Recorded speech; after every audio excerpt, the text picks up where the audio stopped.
الحمدللہ رب العالمین والصلاة والسلام علی سید الانبیاء والمرسلین اما بعد فاعوذ باللہ من الشیطان الرجیم بسم اللہ الرحمن الرحیم وَإِذَا سَأَلَكَ عِبَادِي عَنِّي فَإِنِّي قَرِيبٌ أُجِيبُ دَعْوَةَ الدَّاعِ إِذَا دَعَانِ فَلْيَسْتَجِيبُوا لِي وَلْيُؤْمِنُوا بِي لَعَلَّهُمْ يَرْشُدُونَ صدق اللہ العظیم۔ احباب وقار، آج ہمیں سورہ بقرہ کی آیت نمبر 186 پڑھنے کی سعادت حاصل ہو رہی ہے۔ اس آیت بینہ میں خالق ارض و سماوات نے دعا کے متعلق ارشاد فرمایا کہ میرے بندے جب مجھ سے دعا مانگتے ہیں، کسی چیز کا مطالبہ کرتے ہیں، تو میں اپنے بندوں کی پکار کو سنتا ہوں۔ تو ارشاد فرمایا وَإِذَا سَأَلَكَ عِبَادِي عَنِّي فَإِنِّي قَرِيبٌ۔ اے پیارے حبیب، جب میرے بندے آپ سے میرے بارے میں سوال کرتے ہیں، میرے بارے میں پوچھتے ہیں، تو آپ انہیں یہ ارشاد فرما دیں فَإِنِّي قَرِيبٌ، اے میرے بندوں میں تمہارے قریب ہی ہوں، میں کوئی بندوں سے دور تھوڑا ہوں۔ فرمایا فَإِنِّي قَرِيبٌ، میں بندوں کے قریب ہی ہوں۔ قرآن کریم میں ایک جگہ پہ اللہ جل شانہ نے ارشاد فرمایا نحن اقرب الیہ من حبل الورید، ہم بندوں کی شاہ رگ سے بھی ان کے زیادہ قریب ہیں۔ تو رب تعالیٰ کا تو کسی کے ساتھ بود ہے ہی نہیں، رب تعالیٰ تو ہر بندے کے قریب ہے۔ پھر آگے ارشاد فرمایا اجیب دعوت الداعی اذا دعان، جب بھی میرا بندہ مجھ سے دعا مانگتا ہے، مجھ سے کچھ مانگتا ہے، تو میں اس کی پکار کا جواب دیتا ہوں، اس کی پکار کو سنتا ہوں۔ پھر آگے تنبیہ فرمائی فَلْيَسْتَجِيبُوا لِي وَلْيُؤْمِنُوا بِي لَعَلَّهُمْ يَرْشُدُونَ، اور فرمایا کہ تمہیں بھی چاہیے یا لوگوں کو بھی چاہیے کہ وہ میرا حکم مانیں اور مجھ پر ایمان رکھیں تاکہ وہ کامیابی حاصل کریں۔ تو احباب دی وقار، آیت مقدسہ کے پہلے حصے میں بیان ہوا کہ اے پیارے حبیب، میرے بندے آپ سے میرے بارے میں سوال کرتے ہیں۔ اس کے شان نزول کے حوالے سے مفسرین کرام نے ایک روایت نقل کی۔ حضرت حسن بصری رضی اللہ تعالیٰ عنہ بیان فرماتے ہیں کہ نبی علیہ الصلوۃ والسلام کے صحابہ کرام نے حضور کی بارگاہ میں عرض کی یا رسول اللہ،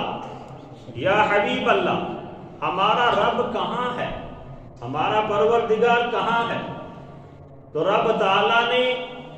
اپنے بندوں کے اس جواب کے اندر یہ ارشاد فرمایا ہے پیارے حبیب، جب میرے بندے آپ سے میرے بارے میں سوال کرتے ہیں کہ ہمارا رب کہاں ہے، ہمارا پروردگار کہاں ہے، تو اے پیارے حبیب آپ آگے سے ارشاد فرما دیں فَإِنِّي قَرِيبٌ، میں تمہارے قریب ہی ہوں، میں تو تمہارے دلوں کی بستیوں میں رہتا ہوں، تم مجھے پانے کی کوشش تو کرو۔ پھر آگے ارشاد فرمایا اجیب دعوت الداعی اذا دعان، کہ جب بھی میرے بندے مجھ سے کوئی دعا مانگتے ہیں، مجھ سے کچھ مطالبہ کرتے ہیں، تو میں اپنے بندے کی پکار کو سنتا ہوں اور اس کا جواب دیتا ہوں۔ روایات کے اندر آتا ہے کہ جب بندہ اللہ کو پکارتا ہے یا پروردگار یا باری تعالیٰ کچھ مانگنے کے لیے، تو رب تعالیٰ آگے سے ارشاد فرماتا ہے لبیک یا عبدی، اے میرے بندے میں موجود ہوں، عرض کر مانگ، کیا مانگنا چاہتا ہے؟ تو اس لیے فرمایا کہ اجیب دعوت الداعی اذا دعان، جب بھی میرے بندے مجھ سے سوال کرتے ہیں، مجھ سے دعا کرتے ہیں، تو میں ان کی پکار کا جواب دیتا ہوں۔ ایک ہے پکار کا جواب دینا، اور ایک ہے جو بندے نے مانگ لیا اسی انداز سے بندے کو عطا کر دینا، ان دونوں میں فرق ہے۔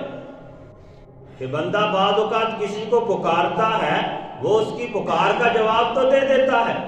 لیکن جو اس نے مطالبہ کیا، جو مانگا، وہ اسی وقت اسے دے یا نہ دے وہ تو دینے والے کی مرضی ہے۔ تو رب تعالیٰ نے بھی ارشاد فرمایا اجیب دعوت الداعی اذا دعان، میرا بندہ جب بھی مجھے پکارتا ہے تو میں اس کی پکار کا جواب دیتا ہوں۔ بندہ کہتا ہے یا باری تعالیٰ، رب تعالیٰ ارشاد فرماتا ہے لبیک یا عبدی، ہاں میرے بندے کس چیز کا مطالبہ ہے، مانگ میں تیری آرزو کو پورا کروں۔ تو احباب دی وقار، دعا کے متعلق بہت سی روایات، بہت سی احادیث مبارکہ میں دعا کی فضیلت کا بیان ہوتا ہے، اس کی عظمت و شان کا اظہار ہوتا ہے۔ ترمذی شریف کی ایک حدیث مبارکہ یہاں تفسیر تبیان القرآن میں علامہ غلام رسول سعیدی علیہ رحمہ نے نقل فرمائی۔ حضرت سیدنا انس بن مالک رضی اللہ تعالی عنہ آپ بیان فرماتے ہیں کہ حضور نبی کریم صلی اللہ علیہ وسلم نے ارشاد فرمایا کہ دعا عبادت کا مغز ہے، دعا عبادت کا مغز ہے، یعنی عبادتوں کی جان ہے دعا کے اندر۔ تو ہمیں چاہیے کہ جہاں ہم دیگر عبادات کرتے ہیں وہاں جو عبادات کا مغز ہے اسے بھی اپنائیں، کیونکہ مغز کے بغیر جس طرح بندہ کامل نہیں ہوتا، وہ صحیح معنوں میں معاملات کو سر انجام نہیں دے پاتا، ایسے ہی دعا کے بغیر بندے کی عبادات صحیح معنوں میں کارگر ثابت نہیں ہوتی۔ تو جب بندہ عبادت کرتا ہے اس کے بعد اللہ کی بارگاہ میں دعا کرتا ہے تو رب تعالیٰ اس کی عبادت کو بھی 4 چاند لگا دیتا ہے۔ دعا پہ تو جو اجر و ثواب عطا فرمانا ہے وہ تو فرمانا ہی ہے، بندے کی عبادت کے اندر بھی مزید زیادہ اجر و ثواب کا اضافہ ہو جاتا ہے۔ پھر اسی طرح ایک حدیث مبارکہ حضرت سیدنا انس بن مالک رضی اللہ تعالیٰ عنہ بیان فرماتے ہیں کہ حضور نبی کریم صلی اللہ علیہ وسلم نے ارشاد فرمایا کہ تم اپنی ہر حاجت کا اللہ سے سوال کرو، فرمایا حتیٰ کہ اگر جوتی کا تسمہ ٹوٹ جائے تو اس کا بھی اللہ سے سوال کرو، یعنی جو بھی تمہیں مطالبہ ہو تم اللہ کی بارگاہ میں عرض گزاری کرو، اللہ کی بارگاہ میں سوال کرو، رب تعالیٰ تمہیں عطا فرمائے گا۔ لیکن اس کے ساتھ ساتھ بندے کو اسباب کو اختیار کرنے کا بھی حکم ہے۔ ایسے تو بالکل نہیں ہے کہ بندہ گھر میں بیٹھ جائے اور دعا کرتا رہے مجھے رزق حلال عطا فرما، مجھے فلاں چیز عطا فرما، مجھے فلاں چیز عطا فرما، نہیں، اللہ سے مانگے بھی صحیح اور ساتھ ساتھ ہیلا بھی کریں، بندہ اپنی طرف سے کوشش کرے اور ساتھ رب تعالیٰ سے مانگے بھی تو پھر رب تعالیٰ بندے کو عطا فرما دیتا۔ اگر بالکل ہاتھ جوڑ کے گھر میں بیٹھ جائے گا تو یہ تو رب تعالیٰ کی منشا کے خلاف ہے۔ بندے کو کمائی کرنی چاہیے، محنت کرنی چاہیے، کوشش کرنی چاہیے اور بھروسہ رب تعالیٰ کی ذات پہ رکھنا چاہیے۔ کوئی بندہ یہ نہیں کہہ سکتا کہ میں اپنے کام کے ساتھ یا اپنی محنت کے ساتھ کسی چیز کو حاصل کر لوں گا، عطا اسے رب تعالیٰ نے ہی فرمانی ہے، لیکن کوشش بندے نے کرنی ہے۔ بندہ اللہ کی بارگاہ میں التجا بھی کرے، دعا بھی کرے اور ساتھ ساتھ اسباب کو بھی اختیار کرے تو رب تعالیٰ ان اسباب کے توسل سے بندے کی حاجت کو پورا فرما دے گا۔ اسی طرح حضرت سیدنا سلمان فارسی رضی اللہ تعالی عنہ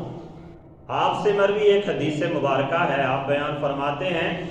رسول کریم صلی اللہ تعالی علیہ وسلم نے ارشاد فرمایا کہ تمہارا رب حیا والا اور کریم ہے۔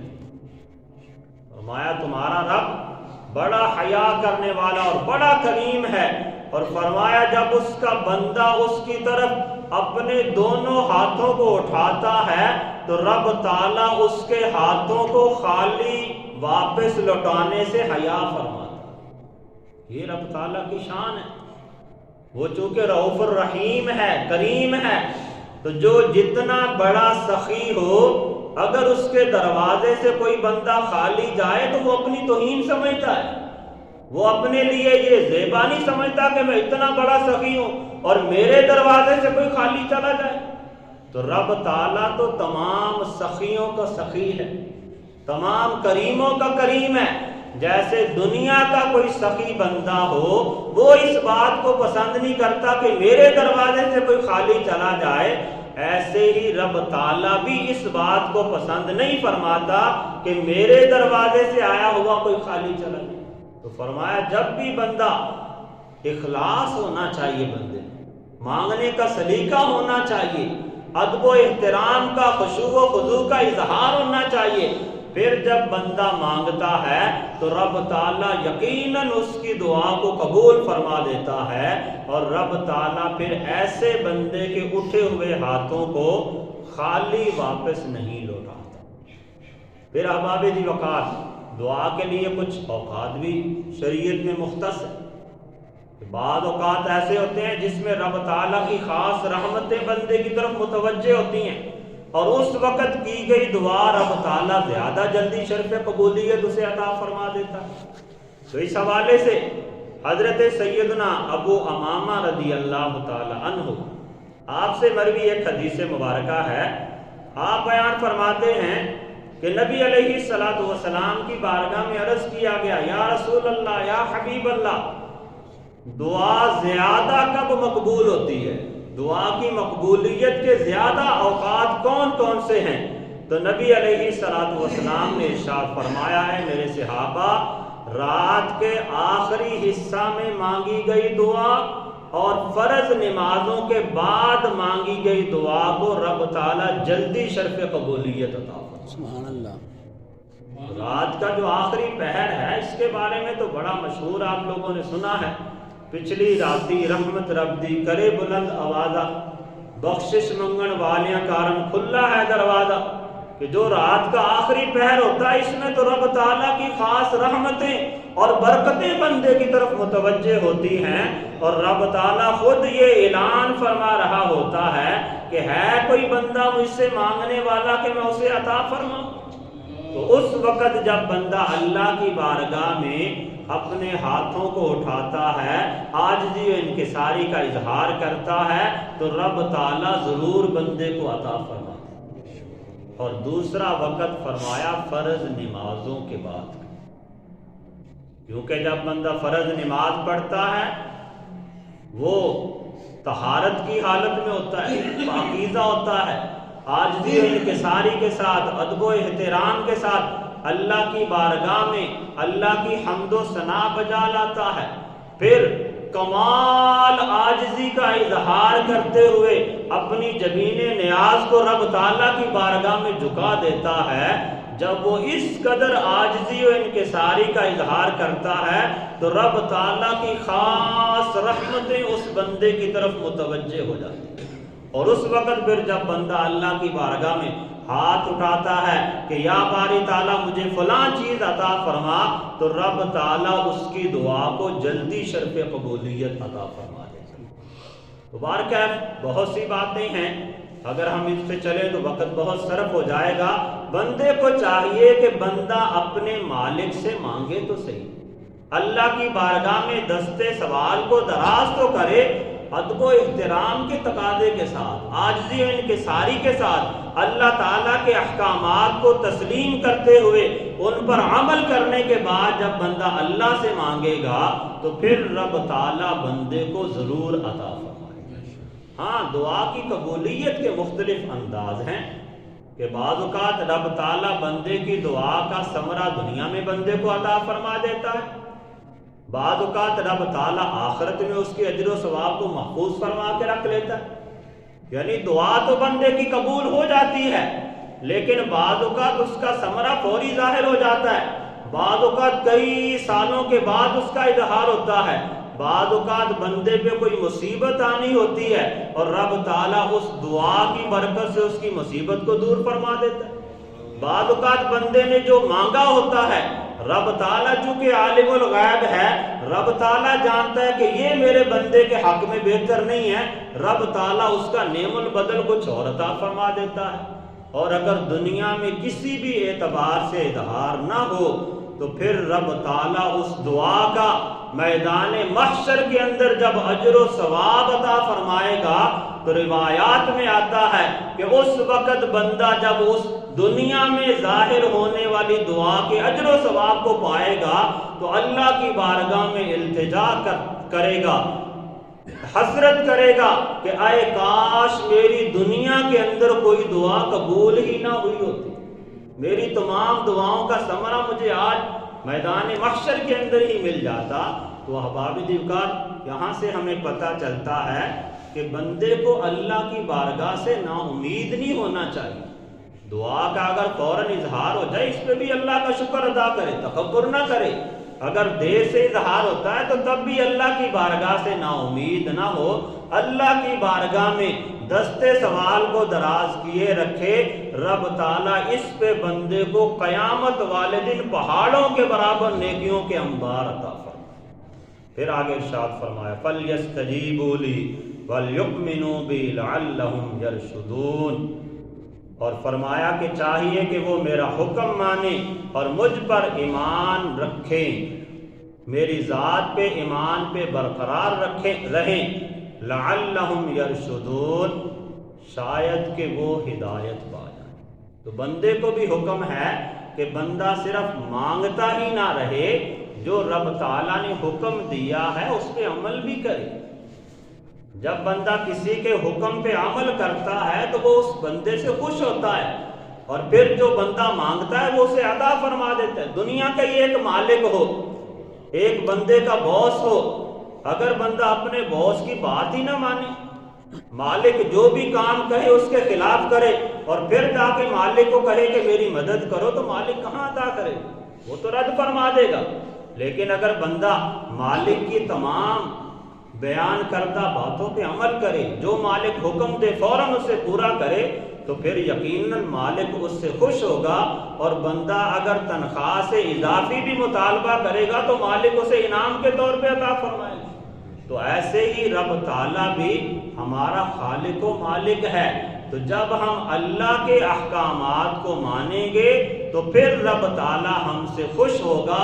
ایسی صورت میں ہم جو مانگیں گے رب تعالیٰ اس سے بھی کئی گنا بڑھا چڑھا کے ہمیں عطا فرما دے۔ تو اللہ تعالیٰ کی بارگاہ میں دعا ہے کہ اللہ تعالیٰ ہم سب کو عمل کرنے کی توفیق دے۔